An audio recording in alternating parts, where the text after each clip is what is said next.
현 시대를 분석할 수 있도록 돕는 한 권의 책은 여러분들 삶에 큰 위안과 용기와 지혜를 제공할 것입니다.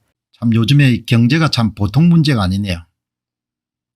1,400원대 이렇게 한 줄이 급등을 하는데 이 해결할 수 있는 방법은 딴 거 아무것도 없습니다. 한미 통화 수합이 여러분들 체결되면은 이 문제가 많이 이렇게 진정이 될 겁니다. 다른 것은 뭐 한국의 정책 담당자들이 구두 개입을 하거나 뭘 하더라도 우리가 치명적인 약점을 갖고 있지 않습니까? 치명적인 약점이 없는 이것도 고스란히 문재인 정권이 일으킨 문제를 지금 뒤치다꺼리 하는 과정입니다. 문 정권에서 여러분들 임대차 보호법 같은 것을 잘못해 가지고 전세 대출부터 시작해서 엄청나게 부채가 늘었지 않습니까? 부채가 늘어나 있는 상태니까 지금 이런 미국의 중앙은행들이 계속 금리를 지금 올려가는 단계인데 한국 정부가 내부적으로 가계부채 때문에 금리를 못 따라 올릴 것이다 이렇게 보는 겁니다. 그러면 한미 간에 금리가 역전이 돼 가지고 자본이 유출될 수밖에 없고 원화 가치가 계속 하락할 수밖에 없을 것이다. 이렇게 베팅을 하기 때문에 그 외환 거래를 통해서 돈을 벌려고 하는 사람들이 지금 계속해서 지금 작전을 하고 있는 거 아닙니까? 너무나 그 사람들은 합리적인 생각인 거죠. 여러분 한번 생각해 보시죠. 제가 문의를 드리는 건데 여러분은 문재인 정권 동안에 잘한 경제정책이 뭐라고 생각하십니까? 저는 문 정권에 대해서 무슨 아주 나쁜 의견을 이야기하는 것이 아니고 제 기억 속에 제가 여러 번 이야기했습니다. 제 기억 속에 문 정권이 권력을 쥐고 있는 동안에 경제정책에 관한 가장 잘한 것은 딱 한 가지밖에 기억이 안 납니다. 그거는 여러 차례 공병호 TV에서도 이런 제가 말씀드린 바가 있습니다. 그 한 가지가 뭔가 하니까 캐나다하고 통화수합을 체결한 것이 가장 인상적입니다. 그 외에는 문 정권 하에서 나라를 말아먹는 것 이런 대부분 다 나라를 말아먹는 정책이었습니다. 그 후유증을 지금 윤석열 정부가 엄청나게 치르고 있는 겁니다. 다른 거 하나도 기억이 안 납니다. 캐나다하고 한국과 캐나다 사이에 어려운 시기를 대비해 가지고 통화 스왑을 체결한 부분들이 가장 잘한 정책이다 이렇게 기억하고 있는 겁니다. 그래서 검색을 한번 해봤습니다. 그게 보니까 2017년 11월 1일이네요. 캐나다 무제한 통화 스왑 6개국 네트워크 간접 연결 한국 캐나다 상설 통화 스왑 체결 한도와 만기 없어 한국 캐나다 무제한 통화 스왑 체결. 제 머릿속에는 5년간 집권했던 문 정권 하에서 경제정책에서 나라를 망치지 않는 경제정책은 유일하게 뭡니까? 참 이건 잘했다라고 이렇게 제가 여러분들 공개적으로 칭찬했던 것이 바로 한국과 캐나다 사이에 외환위기가 발생하는 그런 상황이 되면은 통화 스왑을 할 수 있는 달러를 주고받을 수 있는 그런 것을 체결한 것이 가장 잘했다고 본 겁니다. 사실 이런 문 정권은 뭘 해야 되는 거 하니까 통화 스왑이 이런 한미 간에 통화 스왑을 체결하고 물러났어야 되는 겁니다. 마지막으로 여러분들이 이것이 2021년도 12월 달에 종결됩니다. 그걸 안 한 겁니다. 이유가 뭔지는 알 수가 없는데 나라의 앞날을 생각하게 되면은 항상 안전판이라는 게 필요하지 않습니까? 여러분 이 역사 한번 보시기 바랍니다. 이게 통화 스왑이 언제 이런 해결이 됐는가 하니까 이명박 정권 때 글로벌 금융위기 때 여러분 이겁니다. 2018년 10월 30일 날 미국의 연준과 300억 달러 통화 스왑이 체결됩니다. 이때 참 고생을 많이 했고 이명박 정부가 참 슬기롭게 벗어났습니다. 이때도 거의 우리나라가 1997년도에 외환위기에 준할 정도의 어려움을 겪었지만 일반인들은 피부로 못 느꼈습니다. 2008년 11월 30일 날 이명박 대통령이 실무자 출신이기 때문에 이렇게 밀어붙여가 이걸 체결할 수 있었고 이걸 미 정부와 관계없이 미 연준과 체결하는 겁니다. 그다음에 이게 이러면 계속 만기가 연기됐습니다. 2009년 2월 4일 날 6개월간 연장하고 그다음에 6월 26일 날 또 2010년 2월 1일로 재연장하고 그리고 종결이 됐습니다. 그리고 여러분들 2020년도 3월 19일 문정권 하에서 통화수합이 체결이 됩니다. 600억 달러 규모. 그다음에 통화수합이 여러분들 한 번 더 3월 30일로 연장되고 또 9월 30일로 연장되고 10월 30일 날 여러분들 까지 재연장돼서 그냥 여기서 끝이 납니다. 미 연준 입장에서는 300억 정도 규모는 아무것도 아닙니다. 이때 여러분들 재연장을 어떻든 했어야 되는데 한미 통화수합부가 종료될 때도 2021년도 12월 30일입니다. 미국 연준의 자산 매입 축소 우려 등으로 통화가 추가로 연장되기를 바라는 목소리가 있었지만 성사되지 않았다. 여러분 이런 부분들이 굉장히 중요합니다. 이 사람들은 어떻게 보는지 모르겠지만 우리는 이렇게 봅니다.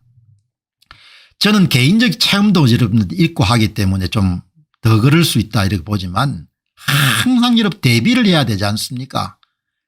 저는 아버지가 부도가 나는 걸 한번 봤기 때문에 부도란 것이 여러분 어떻게 나는 거 하니까 내부적인 문제도 있지만 정상적으로 대출 같은 게 끊기는 자금 경색이 발생했을 때 대부분 어려움이 발생하거든요.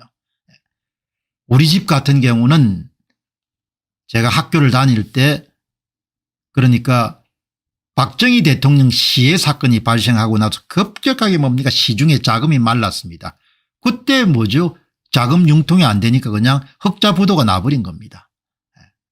그래서 개인적으로 이렇게 살면서도 항상 생각이 뭔가 하니까 미리 대비하고 준비하지 않으면 위기란 것은 항상 올 수가 있는 거죠. 대한민국은 완전히 대외 개방 경제에 기본적으로 항상 뭡니까 달러화의 가치 때문에 어려움을 겪을 수 있는 그런 나라인 거죠. 12월 31일 날 계속 연장을 어떻게 인맥을 총동원해가 할 수 있었는데 미국 한께는 300억 달러라는 게 큰 게 아니죠. 그러나 그런 안전판이라는 게 사라지고 나면은 현재 한미 통화 수합을 재체결하거나 이런 거 없이는 환율을 안정시키는 다른 방법이 제가 볼 때는 없는 것 같습니다. 지금 오늘 조선일보 사설이 참 잘 지적했네요. 더 절실해진 한미 통화 수합. 이번 뉴욕에서 윤석열 대통령이 방미하면은 정상 외교에서 반드시 합의를 봐야 된다. 오는 20일 21일 미국 중앙은행이 기준금리를 또 큰 폭으로 올릴 것으로 예상되면서 한꺼번에 0.75% 아니면 1% 올리는 겁니다. 어마어마하죠 이 사람들은. 사람들이 악소리 나든 관계없는 겁니다. 이게 양키 웨인 같아요. 우리는 좀 봐주는 게 있지만 이 사람들은 그런 게 없는 것 같습니다. 여러분 한 번에 0.75% 올려버리는 겁니다. 한 번에 1% 올릴 수가 있는 겁니다. 어마어마한 거죠. 원달러 환율이 연일 급등하면서 1달러당 1,400원마저 위협받고 있다. 이거 깨질 것 같습니다. 이게 깨질 것 같은데 지금 시중에 기대 심리라는 것이 불안감 같은 게 많아 가지고 국제 환투기 세력은 미국이 공격적으로 금리를 올려도 가계부채 1,800조 원의 발목이 잡힌 한국 정부와 한국은행은 미국이 금리를 올리는 것을 따라 올리기 힘들 것이라고 판단한 겁니다. 그에 따라서 한국과 미국 사이에 금리 격차가 발생하게 되면 결국은 자본 유출이 생길 것이고 원화 약세가 될 수밖에 없을 것이다. 정부와 한은은 몇 차례 구두 개입에도 달러 매수 원화 매도 쏠림 현상이 계속되자 외환 보유액을 풀어서 환율 1,400억 방어선에 나섰다. 외환 보유액은 실탄이기 때문에 참 잘 써야 되는 거죠. 1997년도에 외환위기에 그런 아픈 경험을 갖고 있는 사람들은 환율 방어에 이런 외환 보유국을 쓰는 거가 어마어마한 일이라는 것을 알지 않습니까? 예. 하지만 미국이 내년 상반기 중에 최소한 기준금리를 4% 이상까지 올릴 것으로 보이기 때문에 상당 기간 동안에 강달러 정책은 불가피할 것이고, 그러면 여러분들 환율이 1,400원에서 1,500원 선까지 올라갈 수 있다는 겁니다. 우리나라 기업과 가게는 1997년도의 외환위기, 2008년도의 금융위기에도 이런 수준의 특별한 뭡니까 사건이 터지지 않는 상태, 이렇게 고환율 시대를 맞아본 건 처음인 것 같습니다. 환율 급등은 물가를 끌어올려서 취약계층의 생활고를 가중시키고, 특히 뭡니까 외국인 투자금 유출을 날 가능성이 굉장히 높은 거죠. 어떻든 대통령 경제실, 이게 벌써 그렇지 않습니까? 9월 16일 날 대통령 경제수석이 한미 정상회담에서 통화 수합 논의가 있을 것으로 예상된다. 딱 그렇게 하니까 뭐죠? 예, 그냥 1380원 수준으로 뚝 떨어지지 않습니까? 170원 떨어졌거든요. 그다음에 이제 그게 뭐 약발이 안 묶이니까 또 계속 올라가는 거죠.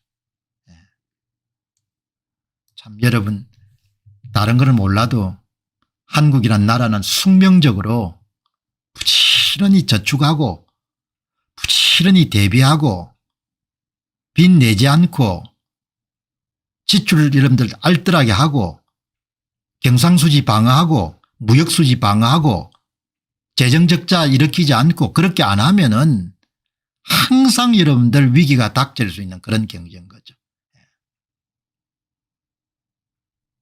야무지지 않으면은 언제든지 어려움을, 뭐 숙명인 것 같습니다. 왜 그런 거 아니까 원자재를 사가지고 가공해가 팔아야 되는 나라이기 때문에 우리가 부자다 뭐 이렇게 생각해서 막 쓰기 시작하게 되면, 그러면 그다음에 완전히 당하는 거죠. 그렇다고 해가지고 옆에 도와줄 수 있는 나라가 EU처럼, 그리스가 재정위기를 당해서 독일이 있는 것처럼 그런 형님 나라가 우리는 없지 않습니까? 그런데 그렇게 나라의 재정을 방만화해 가지고 인구가 1.7배인가 8배가 많은 독일보다도 예산 규모가 여러분들 많은 나라가 됐으니 어려움을 어떻게 피해 가겠습니까?